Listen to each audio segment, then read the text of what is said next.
Hi everybody. It's March 29th, 2026.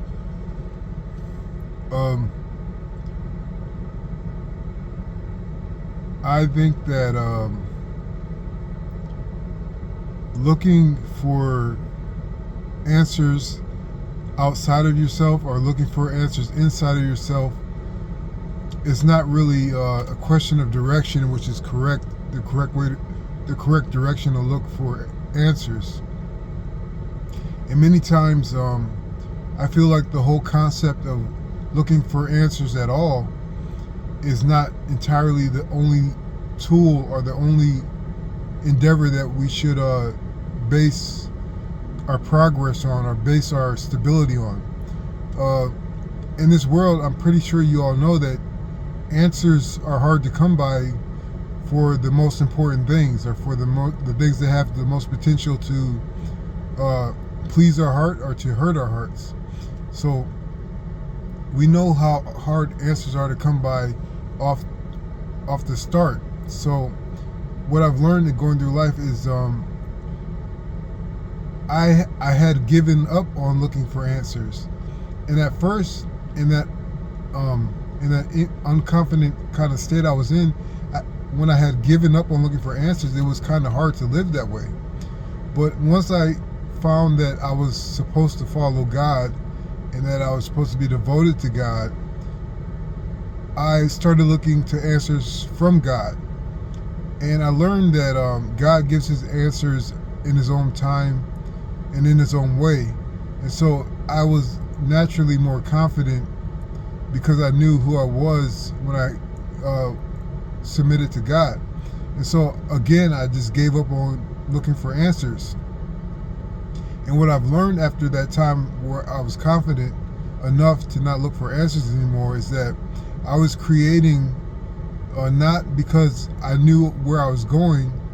I was building not because I knew what I was building. I was just doing things and enjoying myself and progressing because that was all there was to do. There was either you give up, you start to get into depression again, you start to quit everything that you start to develop bad habits, or you just do the opposite and you start building, you start creating, you start healing, you start working, you start branching out. And so I did all that without looking for answers, and then suddenly answers just started coming to me like in a torrent. And even with all those answers, I still was living the same way. I was still going the same way, but with the answers, I was just able to conceptualize better what I was going through. So this gets me to thinking about iridescence.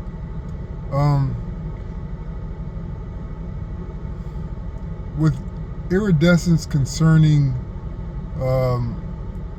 your character, it's easy to see why having iridescent character may be a flaw, where if you are nice to people from one angle, but then from another angle you are savage and mean towards people, depending on the way that you are affected by the situation, that could be a character flaw. But conversely,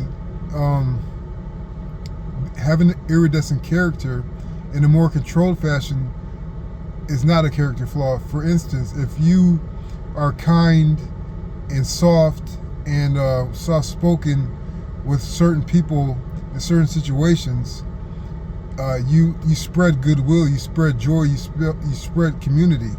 But if you are tough and unyielding and forward and assertive in different situations where people depend on you, where you are in a point of control, where you are affecting something that is greater than you, those attributes are good. Those attributes are not a flaw. So having an iridescent character depends on how you change and why you change and what factors you are trying to attend to. And the second thing I can say about iridescence is that the world is iridescent. That's a very simple thing to see. The world and how we see the world is iridescent. I like to think about sci-fi films. When you watch some sci-fi films and they're on different planets, and the landscapes are awe-inspiring. They're beautiful. They're foreign. They're alien. They look entrancing. First of all, most of those landscapes are filmed on Earth.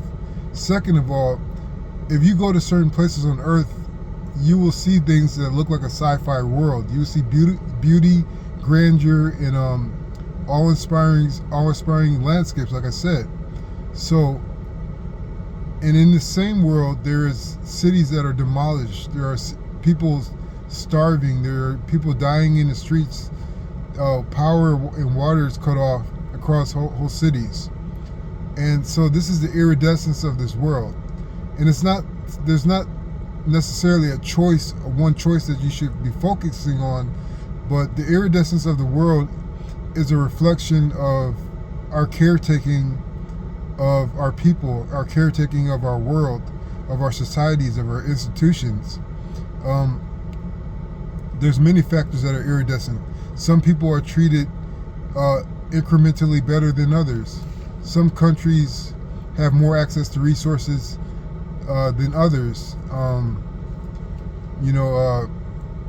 In some places, certain people are free, and in other places, certain people are oppressed. So we have an iridescent kind of relationship with this world, and I don't think the world's ever going to stop being iridescent, but it could stop being iridescent in the aspects I just said, but it could be iridescent in a way that